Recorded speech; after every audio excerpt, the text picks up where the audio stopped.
Hello there, welcome to another Unity tutorial. In this video we're going to learn about a couple of different things, but we are primarily going to focus on trigger collider functionality. And we're going to learn about that by creating some of the core mechanics that could be used for like a floor is lava type game. If you want a preview of what you're going to create in this video, just skip to the last few minutes and have a look. And just as a sort of a, FYI, I guess, I'm using Unity version 2021.3.7 F1, but this functionality is pretty simple and doesn't really rely on any unique functions of Unity, so it should work universally across most Unity versions. Okay, so the first thing that we're going to do is create a game manager that contains a lot of the functions and data that we'll need to implement the three types of triggers that we're going to work with today. So we're going to first implement a teleporting trigger, which we'll use as for when the player hits the lava, and we'll subtract a life when the player hits the lava as well. Then we'll create a score trigger, so when the player makes contact with this type of trigger, it will increment their current score for the level by a small amount. Then we're also going to create an end trigger, which is a way to just define the end of a level. So in Unity, the first thing I'm going to do is create an empty object. So we can do this by right-clicking in the hierarchy window and going down to create empty. And just like with all objects, we need to reset the transform.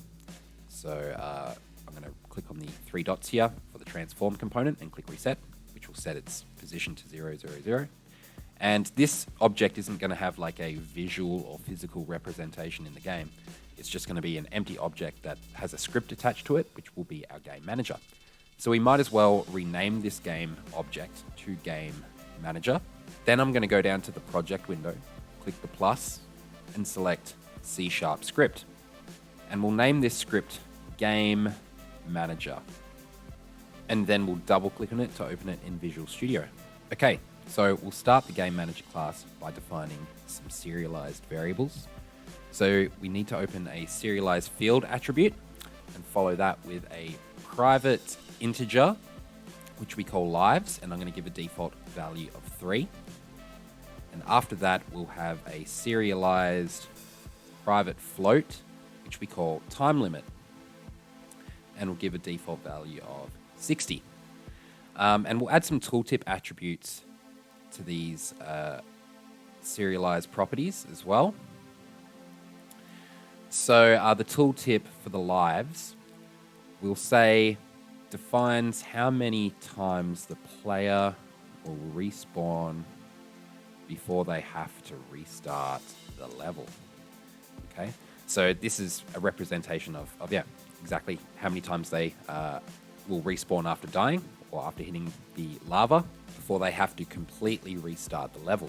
Okay, now the next tooltip we'll define will be for our time limit variable, and we'll say defines the time limit that the level must be completed within. So if that time limit expires and the player hasn't reached the end trigger, then they will need to restart. Okay, now we are also going to need some hidden variables. So our first will be a private integer, which we call current score, and we set to 0, and that's going to track our current score. Underneath that, we'll have a private float, which we call level timer, and we give a default value of -1, and that's going to actually track the time elapsed for each level.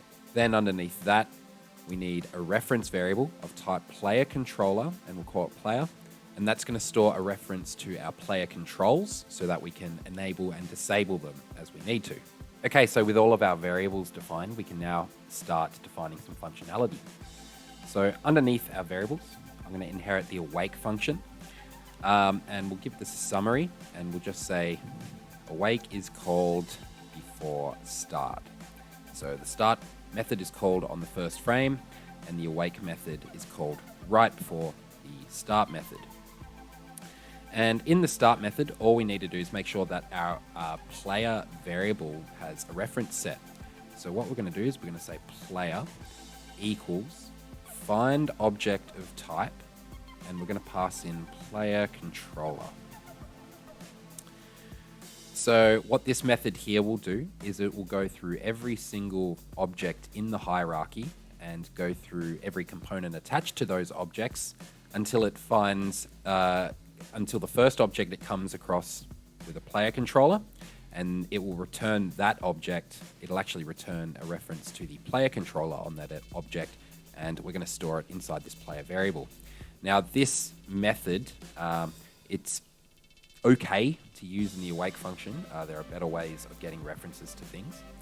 But because our game is really small and there's not going to be many objects, this shouldn't be too much of an issue.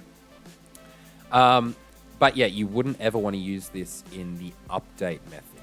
It would make your game very laggy, like slow. It would perform very slowly.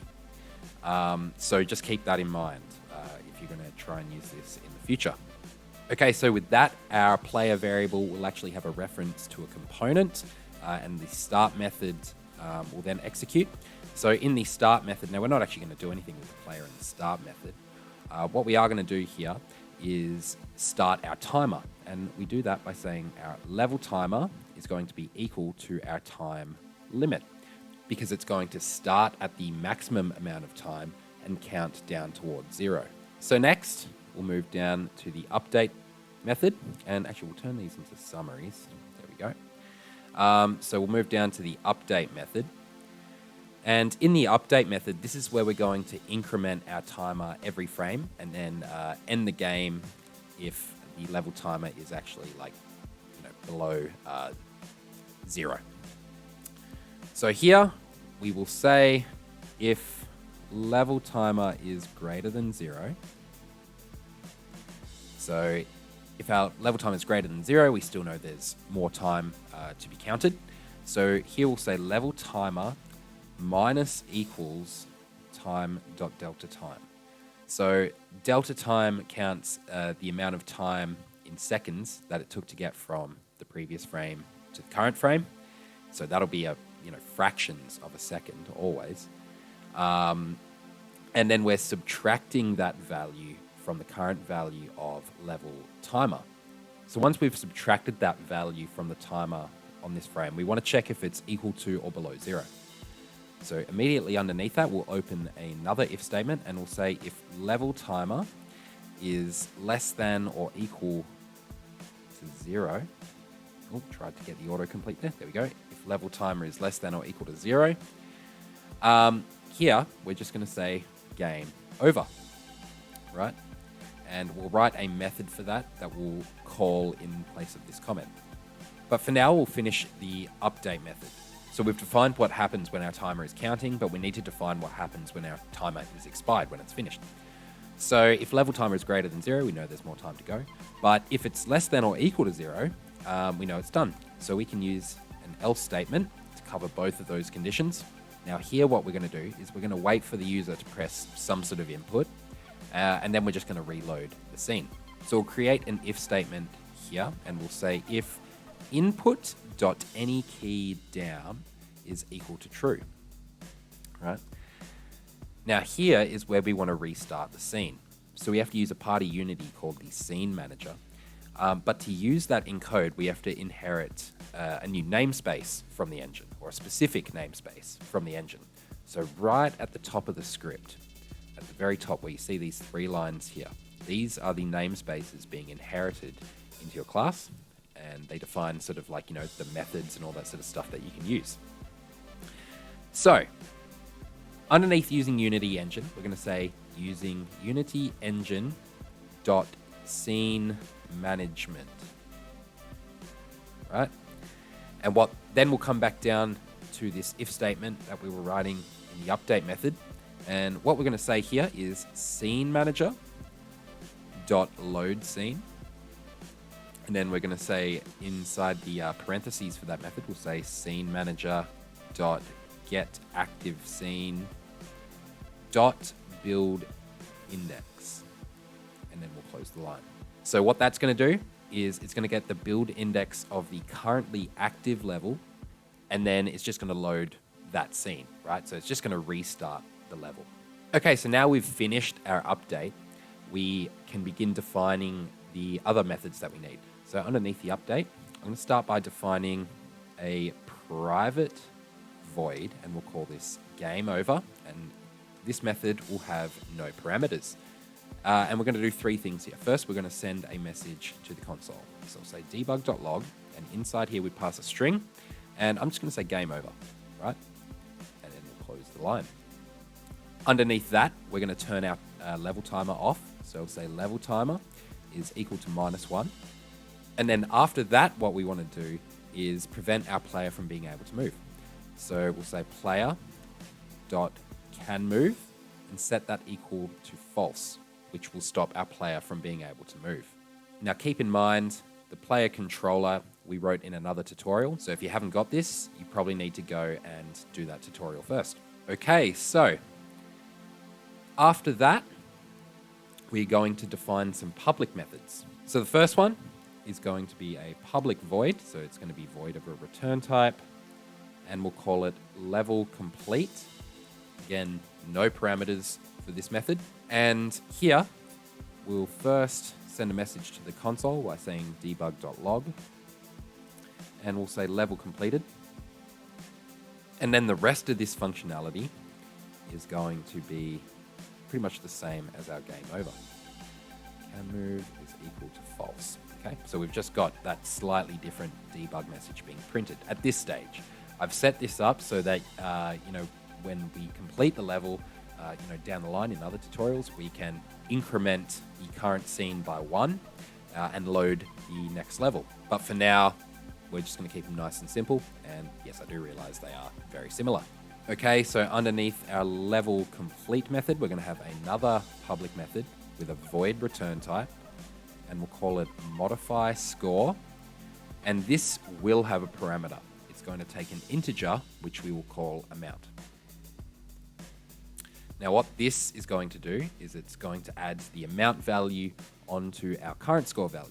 So we'll say current score plus equals amount. So that will increment its value. But we have to consider that you could be sending a negative value to this method, which means it would be subtracting amount from the current score. So if that happens, we want to make sure the score can't go below 0. So we'll open an if statement underneath that, and we'll say if current score is less than 0, we're just going to hard set current score to 0 to make sure it can't go below. Then underneath that, we'll print a message to the console. So we'll say debug.log. And first we're going to do some string concatenation here, which just means to join two strings basically. And we'll say current score with a semicolon and then a space, because I want a space to be between this message and what I'm going to follow it with.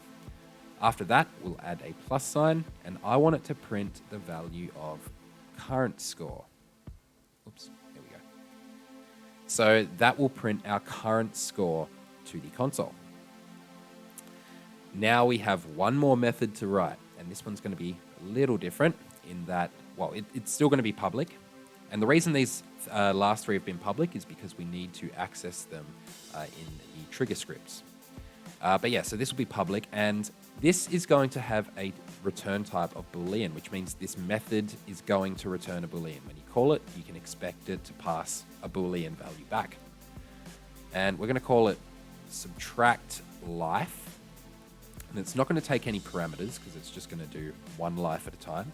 And we'll open an if statement, and we'll say if lives is greater than 0.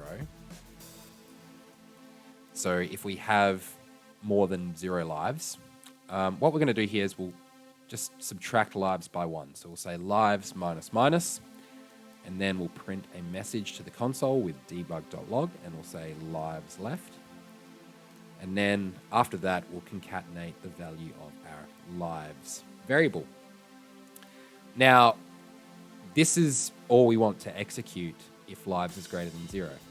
And because this method returns a Boolean, all possible ways that this method could execute has to return something. So here we're going to say return true, and we're returning true because we were successfully able to subtract a life, right?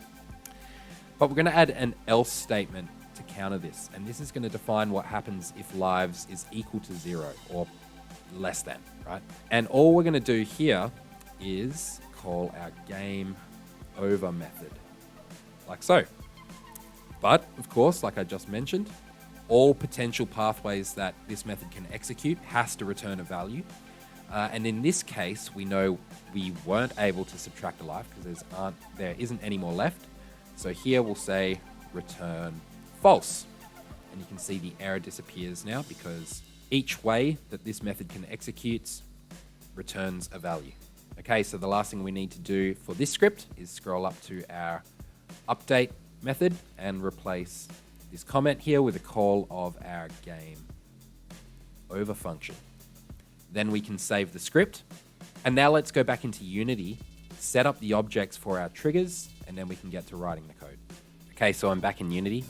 The first trigger we're going to create will be our EndTrigger. So first I'm going to go to the hierarchy window, right click, go to 3D object and select cube.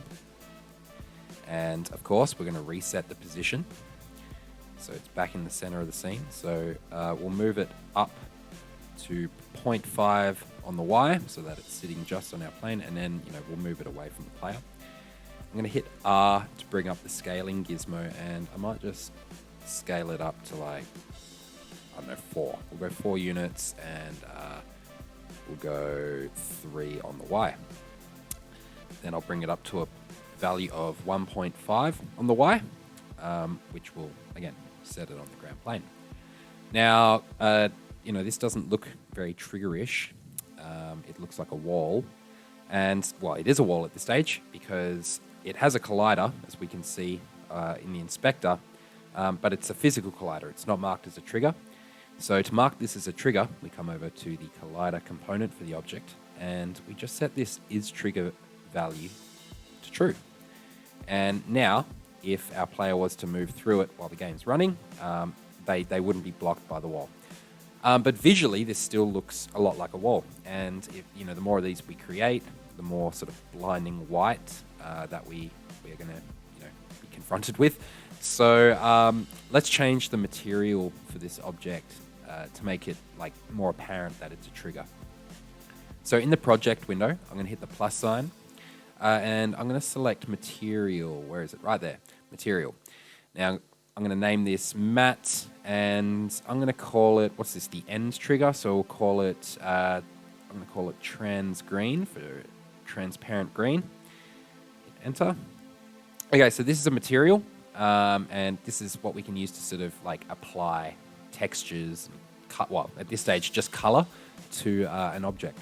So I've got it selected so we can see it in the inspector. And all we're going to do for now, first we're going to change the render mode to transparent.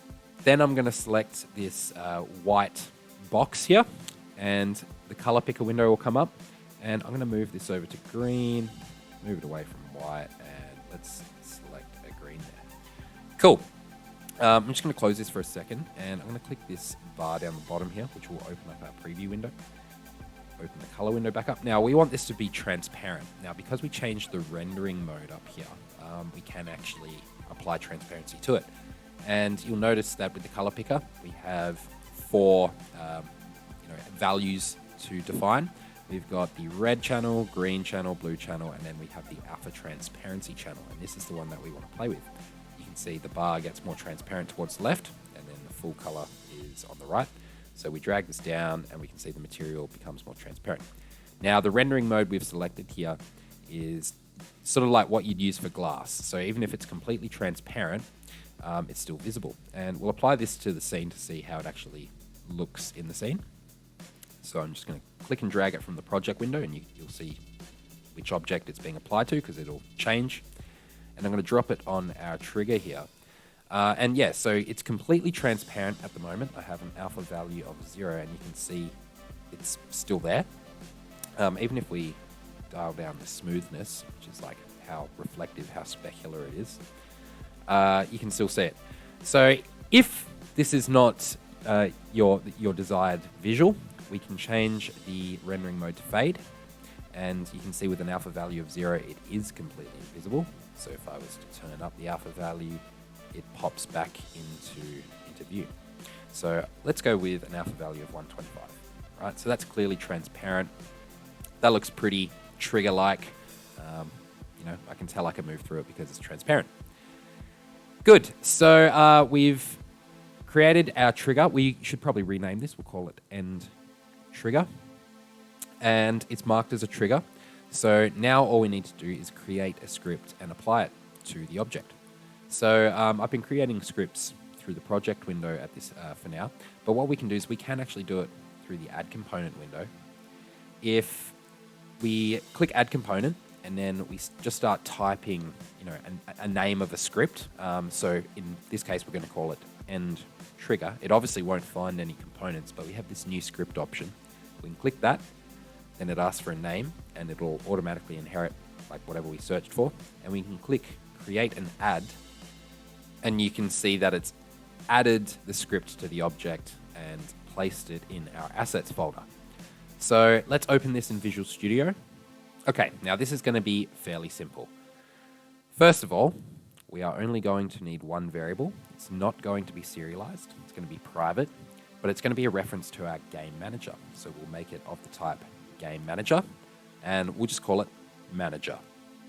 Okay, so next we are not going to use the start method, but we are going to use the awake method. So I'll change the summary for it as well. Before start. Okay, and in the awake method, we need to make sure that our manager variable has a reference to a GameManager component. So here we'll use our find object of type. We'll say manager is equal to find object of type GameManager.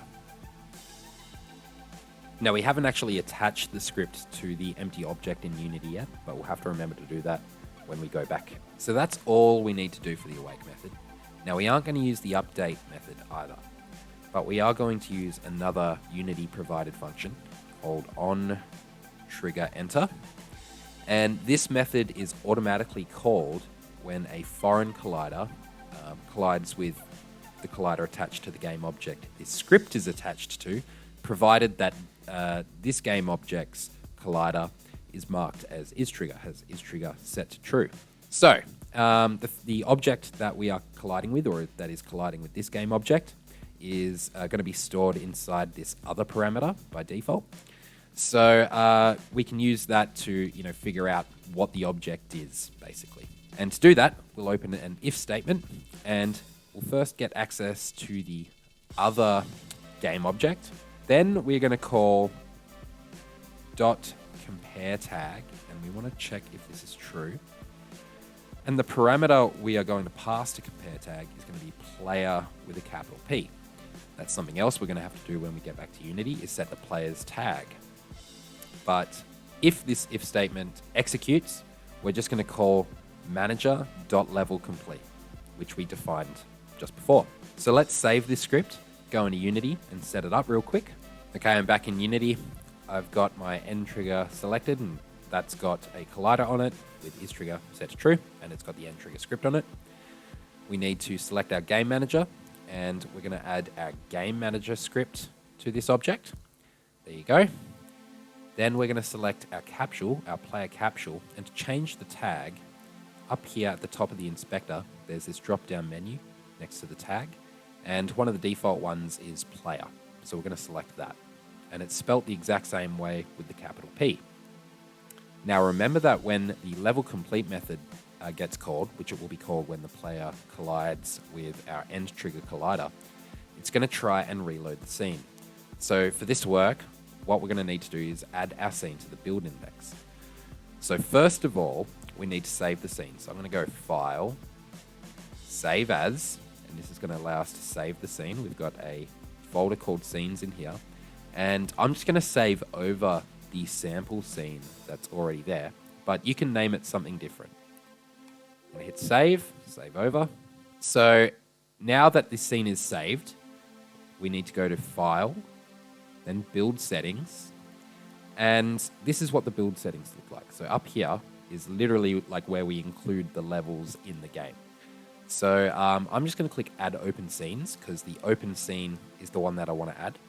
And there it is. It's been included in the build. And you can see on the right here, it's got a number next to it. And that is the build index, right? So it'll increase by 1 for every scene starting from 0. So now that we've added the scene, let's hit play. Okay, so I've started the scene. Let's run into our trigger. All right. If I swap over to the console, we can see there's a level completed message there.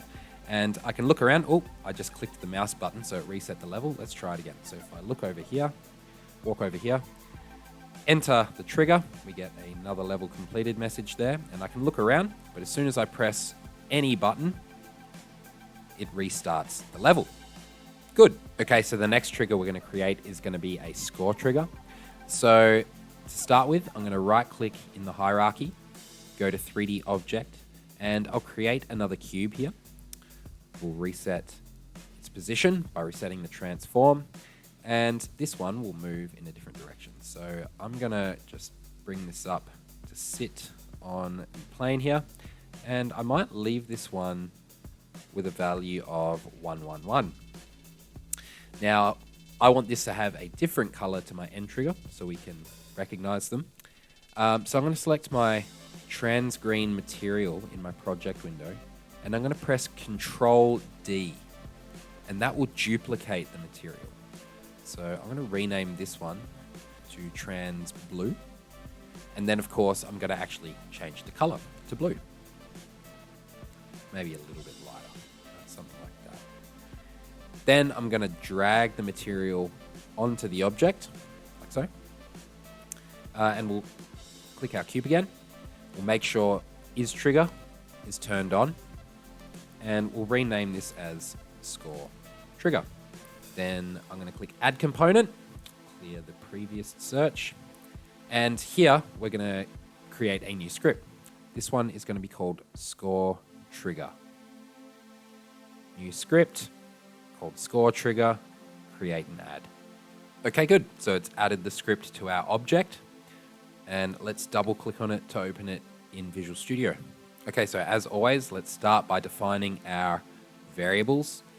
Now the first one is going to be a serialized private integer, and we'll call this score value. And I'm going to give it a default value of 5. Whoops, don't need the F. Of 5. We'll also give this a tooltip attribute. And we'll say the amount that will be added to the player's score. Underneath that, we'll have a private variable of the type GameManager, which we call manager.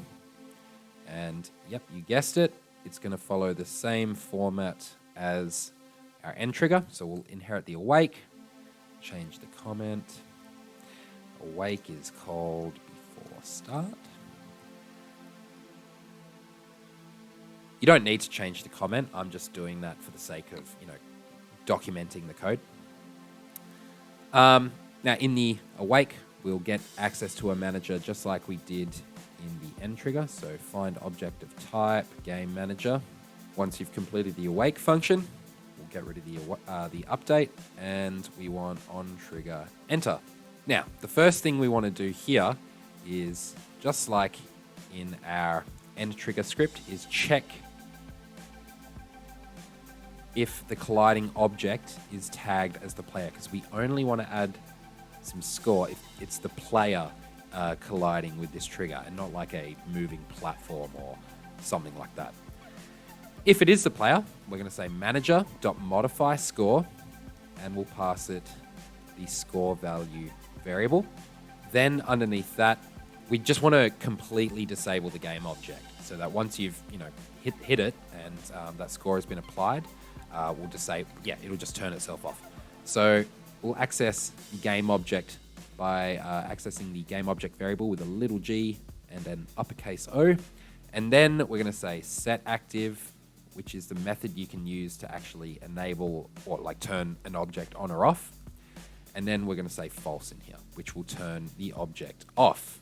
So with that done, let's save the script and go into Unity and test it out. Okay, I'm back in Unity. Let's just select our score trigger, and I'm going to duplicate this object a couple of times so that we can pick up a few and give them different values. So with my score trigger selected, I'm going to press Control D, and you can see that's made a duplicate object. We'll just move this one away from the other one. Then I'm going to press, we'll change the value first. So we'll set the value to like 15. Then Control D, move it away slightly, and we'll say this one is going to be -10. Right, so we've got 5 and 15 for 20, -10. So if we collect them all, our current score should be 10. So let's hit play. Actually, I'll swap to the console window first. Just clear the previous one, hit play. Okay, so let's walk over to our trigger. And when we hit the first one, it says current score is 5. Good. The first one was worth 5. The next one is worth 15, which will make our current score 20. Current score 20. Good. And this last one is worth -10, so it should subtract 10 from that 20 for a total of 10. Excellent. Our score triggers work. Okay, so the last trigger we need to create is our LavaTrigger. So I'm going to right-click in the hierarchy, go to 3D Object, and select a cube. As always, we'll reset the position, bring it to sit on the plane, and the height for this one, I'm going to actually bring it, I'm going to have to do this here. We'll say 0.25. Actually, we'll say 0.5. Okay, let's bring it down to a value of 0.25 on the Y, so it sits on the ground, and let's, of course, push it away from our player. Now, again, we probably need a different color for our death trigger here. Maybe I will make this just slightly bigger on the X and the Z, like so. All right, good. So I'm going to select one of my materials in the project window, press Control D, rename it to Trans Lava, and I'm going to change the color to like orange or something. Now, let's add that material to our trigger.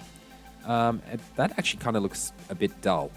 So what we can do is we can actually make this like be emissive. We can make it glow. So I've still got my material selected over here. And if I check this emission box, it'll turn emission on. We still can't see anything, and that's because there's no color. So if we select this and then give it some kind of color, you can see it's a bit more emissive. You can make it more intense or less intense by adjusting this slider here. Let's go about there. All right, maybe a bit more orangey. There we go. Okay, so that's my lava right there.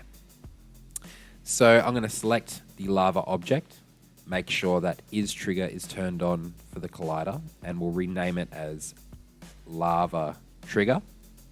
I'll click Add Component. We'll clear out the ScoreTrigger query, and we'll type LavaTrigger. Then we can click New Script. The name is LavaTrigger, and select Create and Add. Okay, so we've created our Lava script, and it's in the project here. But I don't actually want to start coding this yet, and it's because we need to write an extra function in our PlayerController. So let's open that script. So here's the PlayerController script from a previous tutorial. Let's scroll right down to the bottom, and underneath our apply movement function, we're going to write a brand new method. It's going to be public. It's going to have a void return type, and we'll call it teleport to position. It's going to have one parameter, which will be of the type vector3, so a coordinate with 3 values, and we'll call it position. And all we need to do in this method is we just need to disable the controller, move the object, and then re-enable the controller. And the reason for that is because this apply movement method will override any sort of external attempt to manually move the object's position because of the character controller. So yeah, we just want to disable this script, move the object, then re-enable it all on a single frame so that it can continue without any errors. So to do that, we'll say controller.enabled is equal to false. Then we're going to move our object. So we'll say transform.position, and we're going to set our position value on our transform to the position passed to the method. And then we'll say controller.enabled is equal to true to re-enable the character controller. Then we need to save the script, and we'll know it's saved when the asterisk disappears from the script name tab.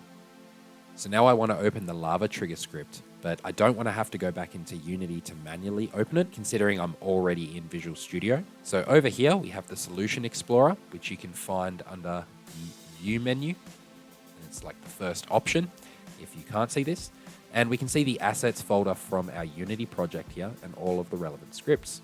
And there's our LavaTrigger script. And if we click on it, it will open the script. Okay, so just like always, let's start by defining our variables. So we are going to have a serialized private transform, and we'll call this checkpoint. And this is going to be the point that we spawn back at when we hit this collider, or when the player hits this collider. Then we will need a private variable of type GameManager, which we call manager. We'll add a tooltip to our serialized field as well. And the tooltip will just say, the point that the player will teleport back to when they touch the trigger. Good. So we'll remove the start function and inherit the awake method. And then here we're going to say manager is equal to find object of type GameManager. We'll replace the comment for the awake method too, and we'll say awake is called before start. Then we'll get rid of the update method and inherit the onTriggerEnter method. And here we're going to say if other.compareTag equal to true, and the tag we're looking for is player. So if the object colliding with us is tagged as player, now here is where that Boolean return type will come in for the subtract life function that we defined in the GameManager. So here we want to check that that returns true. So we'll say if manager.subtractLife is equal to true. If that's equal to true, we know we were able to subtract a life, and we'll say other.tryGetComponent, and we want to try get the player controller from this component. Now, if the object marked as other is tagged as player, we know that they will have a player controller, right? So we can just sort of simply leave this line and write the next one because we know it should return true. So we're going to say controller.teleport to position, which is the method that we just wrote. And here we're going to pass checkpoint.position and then close the line. So then we should be able to save the script, go back into Unity, define a checkpoint, and when we collide with the lava, it should teleport us back to that checkpoint. Okay, so I'm back in Unity. Let's just select our LavaTrigger here. So we can see that there's a slot for a checkpoint, so we'll need to create one. I'm going to right-click in the hierarchy, and I'm going to create an empty, because all we need is an object with a transform. We'll name this checkpoint, right? And then we'll reset its transform. Okay, now it's kind of hard to tell where you're placing an empty object because there's obviously no visual representation. So I'll show you how to create a visual representation for an empty object. Actually, first we'll move it. So I'm going to, bring it up to 1 on the Y, and then we'll push it, we'll go -6 on the X. So there it is, floating in space. And if I deselect it, we've got absolutely no idea where it is. So we'll select the object, and in the inspector, next to where you turn the object on and off, which is next to the name and the tag, there's this cube with an arrow, and if you click that, there's icons. So if we select, say, this circle, we have a visual representation of the object. Now, if you're having issues with being able to see it when you get far away from it, see this drop-down menu here, which is the gizmo menu. We can click on the arrow, and you want to turn off 3D icons, right? And now, no matter how far away you get from it, you can always see where that object is. So now we can see where our checkpoint is. Let's select our LavaTrigger, and we need to drag the checkpoint from our hierarchy into this checkpoint slot for the LavaTrigger. Then I'm going to go to the console. We'll clear our previous playthrough and hit play. So now if I hit the LavaTrigger, we get reset back to our checkpoint, and we also subtract a life. So let's try that again. Again, we've got one more life left. Now we've got 0 lives left, so if we hit it again, it'll be game over. And we get the game over message. And again, if I press any key, it resets the level. So there you go. We've got a death trigger that subtracts our life. We've got score triggers, which are capable of adding or subtracting the score. And then we've also got a way to win the game. Now, the other thing that we haven't actually demonstrated, but we have implemented, is the time limit. So if I drop the time limit on my GameManager, say to like 10 seconds, and then hit play, right? So after 10 seconds, our game should end. There you go. And we get the game over message, and I can't move. So, but if we go to the and get victory, then it doesn't matter how long before we get any kind of input. It'll always it stops counting, so it can never reach the game over stage. So there you have it, a range of different ways to use triggers, and you can use these mechanics to create a very basic sort of floor is lava game at this stage. All you need is to create a few platforms to jump between. That's essentially how you use trigger colliders, which are an essential piece of gaming development. Thanks for watching. If you enjoyed the video, please leave a like and subscribe if you want to see more game development tutorials and content like this. Thanks for watching.